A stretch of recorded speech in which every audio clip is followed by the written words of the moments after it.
भारत ने कभी सपने में नहीं सोचा था दोस्त रूस भारत के साथ इतना बड़ा गेम भी कर जाएगा। जिस हथियार के लिए रूस के साथ हुई भारत की डील, उसी हथियार को पाकिस्तान को थमा डाला। क्या भारत की ना को पुतिन ने किया नजरअंदाज? मॉस्को के इस धोखे के पीछे छिपा है कौन सा राज? पाकिस्तानी JF-17 में लगेगा रूस का शक्तिशाली इंजन। राफेल और सुखोई को सीधी चुनौती देने की तैयारी। एक तरफ भारत और रूस की दशकों पुरानी दोस्ती की दुहाई दी जाती है, तो दूसरी तरफ उसी दोस्त ने भारत की पीठ में एक ऐसा कांटा चुभोने का फैसला कर लिया है जो सीधे हमारी हवाई सुरक्षा पर वार करता है। खबर सीधी और सपाट है। रूस ने भारत के लाख मना करने के बावजूद पाकिस्तान के सबसे खतरनाक लड़ाकू विमान JF-17 थंडर ब्लॉक 3 को अपना सबसे ताकतवर इंजन RD-93MA देने का फैसला कर लिया है। ये वही विमान है जिसे चीन और पाकिस्तान मिलकर भारत के राफेल और सुखोई 30MKI के जवाब में खड़ा करना चाहते हैं।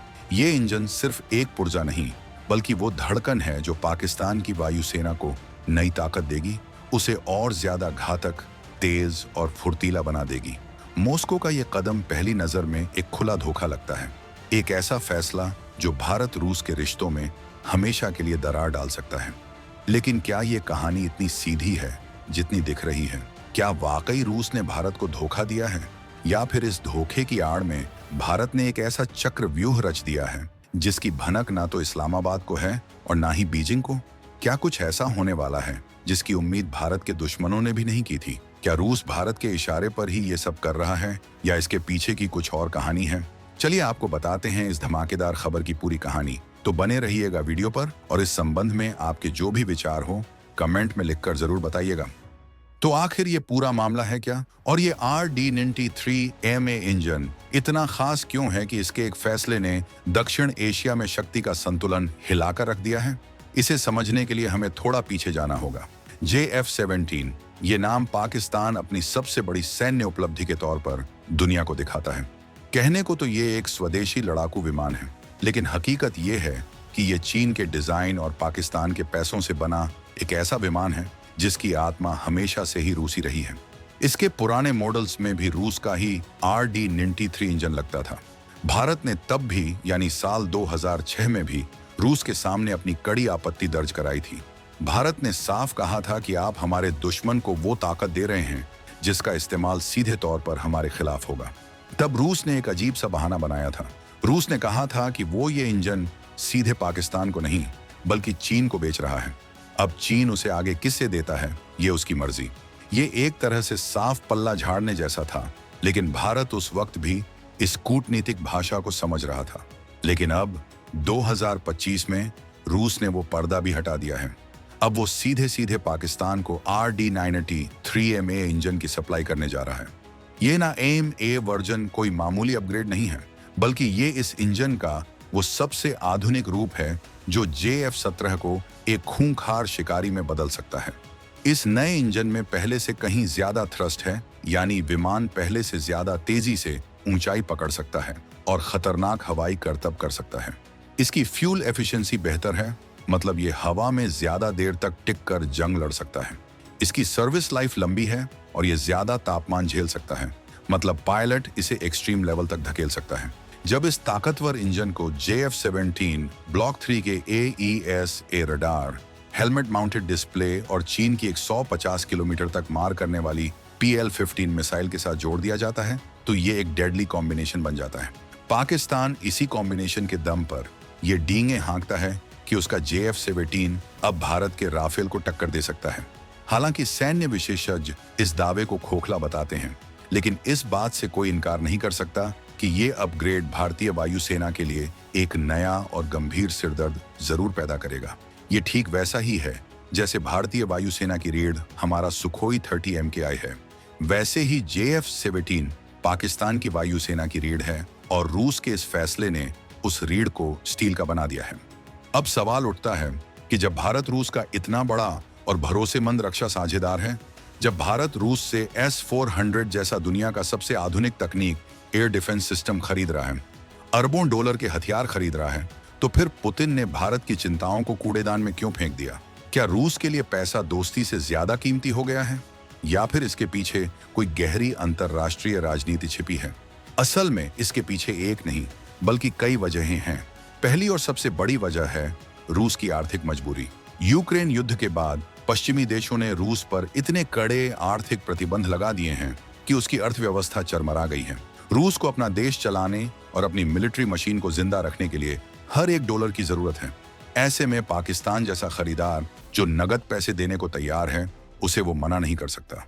डिफेंस इंडस्ट्री रूस की कमाई का एक बहुत बड़ा जरिया है और इस वक्त वो किसी भी ग्राहक को नाराज करने का जोखिम नहीं उठा सकता। दूसरी वजह है रूस की बदलती विदेश नीति।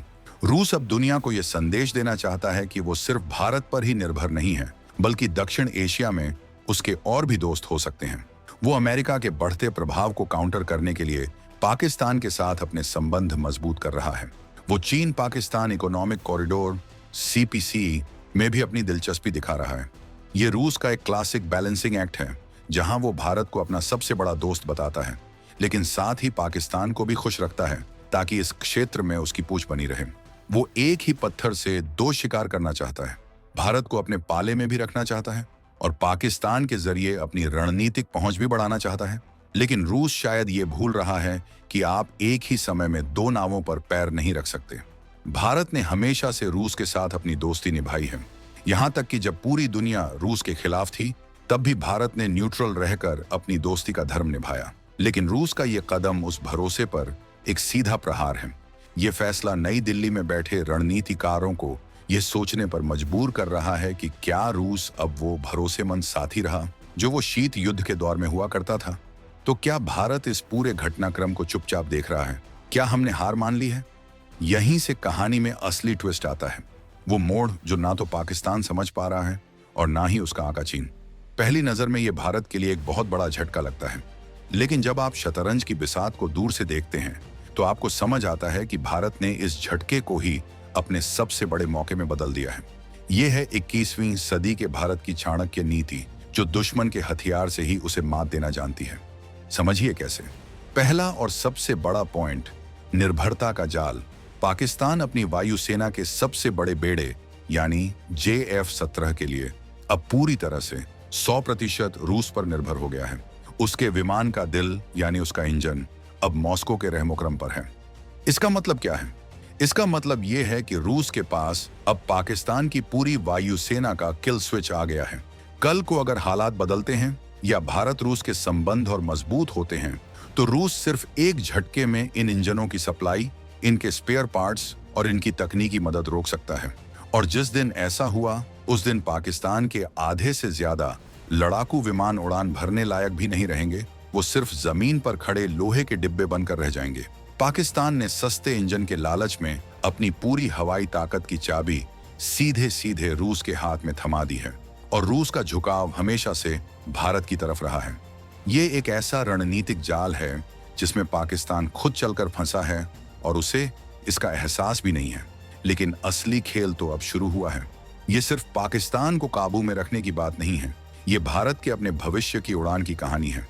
दूसरा और सबसे गुप्त फायदा है टेक्नोलॉजी की जासूसी। भारत दशकों से रूस का सबसे बड़ा डिफेंस पार्टनर रहा है। हमारे पास रूसी तकनीक की वो समझ और वो पहुंच है जो दुनिया में किसी और देश के पास नहीं है। अब जब यही इंजन हमारे सबसे बड़े दुश्मन के विमान में लगेगा, तो भारतीय एजेंसियों और इंजीनियरों के लिए ये एक सोने की खान जैसा है। हमें इस इंजन की परफॉर्मेंस, इसकी ताकत और सबसे जरूरी इसकी कमजोरियों को करीब से स्टडी करने का एक सुनहरा मौका मिलेगा। हम इसके सिग्नेचर को, इसकी हीट प्रोफाइल को, इसके मेंटेनेंस साइकिल को डिकोड कर पाएंगे। ये जानकारी हमारे लिए किसी ब्रह्मास्त्र से कम नहीं है। इस इंटेलिजेंस का इस्तेमाल करके हम अपने राफेल और सुखोई के लिए ऐसी रणनीति बना सकते हैं जो हवा में JF-17 को आसानी से मात दे सके। और सबसे बड़ी बात, ये हमें हमारे अपने स्वदेशी फाइटर जेट इंजन प्रोग्राम को रफ्तार देने में मदद करेगा।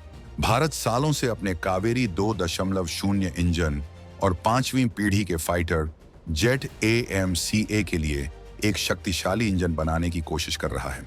RD-93MA की तकनीक को रिवर्स इंजीनियर करके या उसकी कमजोरियों को समझकर हमारे वैज्ञानिक अपने स्वदेशी इंजन को और ज्यादा बेहतर और ताकतवर बना सकते हैं। ये एक लॉन्ग टर्म गेम है। हो सकता है आज हमें थोड़ा नुकसान दिख रहा हो, लेकिन आने वाले 10 सालों में जब भारत का अपना स्वदेशी इंजन हमारे लड़ाकू विमानों को ताकत दे रहा होगा, तब पाकिस्तान अपने रूसी इंजनों के पुर्जों के लिए मॉस्को के चक्कर काट रहा होगा। ये है असली आत्मनिर्भर भारत की सोच, जो हर आपदा में अवसर ढूंढ लेती है। चीन और पाकिस्तान जश्न मना रहे हैं कि उन्हें एक नया खिलौना मिल गया, लेकिन उन्हें ये नहीं पता कि उस खिलौने का रिमोट कंट्रोल अब नई दिल्ली के इशारों पर काम कर सकता है। लेकिन अब सबसे बड़ा सवाल ये उठता है कि क्या रूस पर आंख बंद करके भरोसा करना भारत की सबसे बड़ी भूल साबित होगी, या फिर ये भारत के उस महाप्लान का हिस्सा है जो चीन पाकिस्तान के गठजोड़ को हमेशा के लिए तोड़ देगा? आपकी राय क्या है? क्या भारत ने इस सौदे को अपने फायदे में बदलकर सही किया, या हमें रूस से और कड़े कदम उठाने की मांग करनी चाहिए थी? अपनी राय कमेंट्स में लिखकर देश को जरूर बताइए।